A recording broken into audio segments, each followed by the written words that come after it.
Good morning, Bangor, Maine. The Queen City, home to 30,000 people, an important and super cute international airport, a fittingly large statue of Paul Bunyan, and as of this morning's paper, a new center of no from Republicans who do not want the Republican presidential nominee, Donald Trump, to be president again.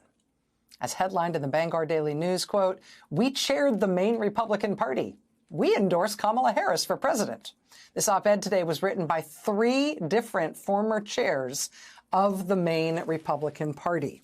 Quote, "We led our party at a time when candidates of both parties were not only civil and believed in the rule of law, but we believe had the best interests of the state and entire nation foremost in their hearts, even when we disagreed on policies.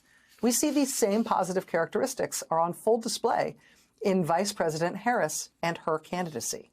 Sadly, they are completely lacking in her opponent, former President Donald Trump. Quote, much of the leadership of today's Republican Party has joined to the cult of Trump. We know that they will care little for what we have to say. But we also know that the Republican Party in Maine is still home to many honest, hardworking, principled people who, more than any party label, want what is best for our state and nation. We hope that they will join us in supporting Harris for president." Joining us now is Ted O'Mara, one of those former chairs who endorsed Vice President Harris today. Mr. O'Mara, I really appreciate you taking the time. Thanks very much for being here. Thanks for having me on, Rachel. So what went into this decision for you and these other two former state Republican Party chairmen? I think it was an easy decision for us. As the op-ed states, we all led the party in a different time and place when it was truly a big tent and when it stood for personal liberty and a clean environment and fiscal and fiscal responsibility. And today it has become a cult that really has no principles and believes whatever dear leader has to say on any given day. Liz Cheney spoke a couple of days ago about the prospect that the Republican Party may have sort of run out its lease on credibility by sticking with Donald Trump for 3 consecutive election cycles, and that the Republican Party may, if it can't fundamentally reinvent itself in a post-Trump way, that the party may need to go out of business, and some other governing, responsible conservative party may need to build itself from scratch in the United States. Wondered your thoughts on that, having had a leadership role yourself in your state. Maybe she's right, but I still think the basic foundation is there. I mean, we are the party of Lincoln and Teddy Roosevelt, and here in Maine, Margaret Chase Smith and Olympia Snowe and Bill Coleman. And that foundation, I think, is still there.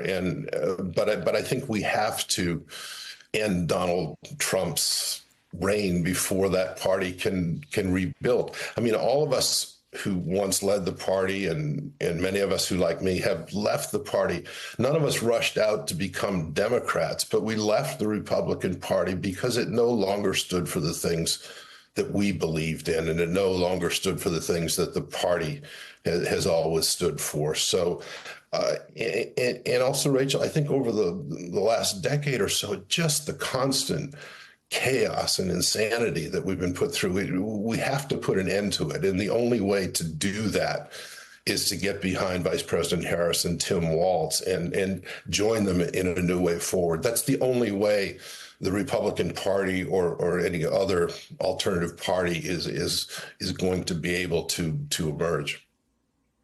You and your fellow former state Republican Party chairman, you closed this op-ed today by saying this: former Georgia Lieutenant Governor Jeff Duncan, a Republican, put it best in his speech to the Democratic Convention last month when he said, "Let me be clear to my Republican friends at home. If you vote for Kamala Harris in 2024, you're not a Democrat, you're a patriot."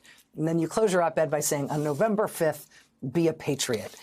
I just wanted to ask what as somebody who spent a long time as a political professional and supported lots of campaigns and a lot of thinking about strategy, what do you think the impact is of former Republicans like yourself, Mr. Duncan in Georgia, people like Vice President Cheney, Liz Cheney, and so many other Republicans, former Reagan administration officials, former Trump administration officials, so many Republicans coming out and saying, it's patriotic to vote for Harris. What do you think will be the strategic impact of that?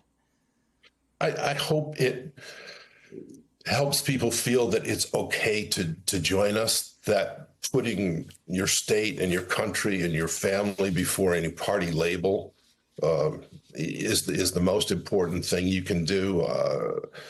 You know, as the op-ed talked about, there are many good, hardworking, principled people out there that still consider themselves Republican, and we hope that, you know, this is going to be a close election, and if we can encourage, you know, just a few people to come along with us and to say it's okay this time to vote for a Democratic candidate because it's what's in the best interest of our state and our nation and our families. I hope we can persuade a few people that that it's okay to join us.